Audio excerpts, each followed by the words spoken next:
తెలంగాణ రక్షణ సేన అధికారంలోకి వస్తే ఖచ్చితంగా భూమి లేని ప్రతి పేద ఇంటికి కూడా కుటుంబానికి 1 ఎకరం చొప్పున మేము భూలక్ష్మి పథకం పేరుతోని భూ పంపిణీ చేయడం జరుగుతుంది.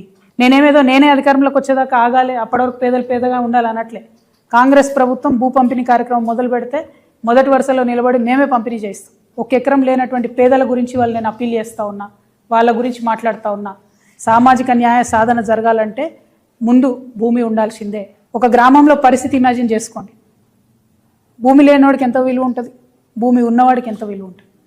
పిల్లనియాలంటే ఏం అడుగుతారు? ఇల్లుందా, భూమి ఉందా, జాగుందా అని అడుగుతారు. ఆ విలువ ఉండద్దా, సామాజిక గౌరవం ఉండద్దా? దానికోసం నేను ప్రయత్నం చేస్తూ ఉన్నా. దయచేసి ఈ విషయాన్ని అర్థం చేసుకోవాల్సిందిగా మా మేధావర్గాన్ని అప్పీల్ చేస్తూ ఉన్నా. నేను సామాజిక న్యాయం జరగాలి తెలంగాణలో అంటే అది పొలిటికల్ స్లోగన్ కాదు, విప్లవాత్మకమైన గుణాత్మకమైన మార్పు కోసమే తెలంగాణ రక్షణ సేన ముందొచ్చింది, దానికోసం ప్రయత్నం చేస్తుంది.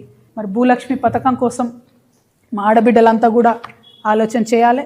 మీ ఆడబిడ్డగా సమాజంలో గౌరవం సాధించాలంటే ప్రతి కుటుంబానికి కనీసపు ఆస్తి ఉండాలి, 1 ఎకరమన్న జాగు ఉండాలని బలంగా నమ్మే వ్యక్తిగా నేను ఈ పథకాన్ని ప్రవేశపెడతా ఉన్నా.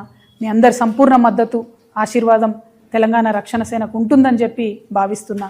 నిజంగా 1 సెకండ్ ఆలోచిద్దాం. యాజ్ హ్యూమన్ బీయింగ్స్, 1 అర్ధ గజం భూమి ఉంటే, 1 గుంట భూమి ఉంటే ఎంత కాన్ఫిడెన్స్ ఉంటుంది. నేను ఉట్టిగా నిర్ణయం తీసుకోలేదండి. దాదాపు 2 నుంచి 3 వేల మంది మహిళలతో ఇంటరాక్ట్ అయ్యి, పేద మధ్యతరగతి అగ్రవర్ణాల్లో ఉన్న పేదవాళ్ళతో అందరితో ఇంటరాక్ట్ అయిన తర్వాత వాళ్ళు అడిగిన నేను ఏం కావాలి అంటే, మేము రేపు చచ్చిపోతే మమ్మల్ని ఏడగాలేయాలి, 6 అడుగుల భూమి లేదు మాకు అని బాధపడుతున్న పరిస్థితి నేను చూసిన.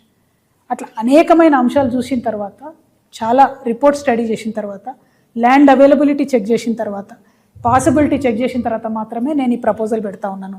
1 ఏకర్ 1 ఫ్యామిలీ ఇవ్వగలుగుతాం. ఉంది ల్యాండ్, ఇచ్చే మనసు ఉండాలి.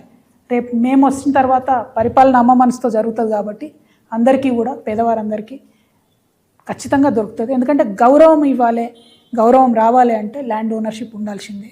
అది ఇవ్వాలంటే కూడా మనకు నచ్చినా నచ్చపోయినా భూమి లేనో తీరు చూస్తారు, భూమి ఉన్నో తీరు చూస్తారు.